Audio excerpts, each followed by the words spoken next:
Kalau anda selalu rasa letih, tak tahu sebab apa, tolong tengok video ni sampai habis. Anda pernah tak rasa macam ni? Rasa letih walaupun baru je bangun tidur. Badan rasa lesu, nak buat kerja rumah pun cepat mengah. Sebenarnya, keletihan berpanjangan ni boleh jadi tanda awal diabetik. Itu tandanya gula dalam darah terlalu tinggi menyebabkan sel tak dapat tenaga ataupun hormon insulin dah tak berfungsi dengan normal. Atau aliran darah perlahan dan oksigen susah nak sampai ke seluruh badan. Sebab tu anda rasa macam tak ada tenaga setiap hari, tapi kebanyakan orang ingat penat tu sebab faktor umur.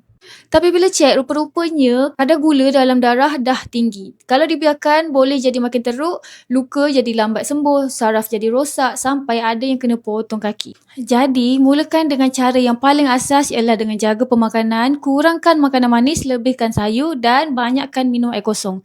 Kalau mampu, senaman ringan pun sangat membantu. Tapi kalau anda nak cara yang lebih mudah yang boleh bantu untuk meningkatkan kesihatan, boleh amalkan suplemen DPH Capsule ni. Sangat mudah untuk diamalkan, bahan pun natural semula jadi dan ramai yang dah rasa kesannya. Kalau nak cuba, boleh tekan dekat beg ni sekarang.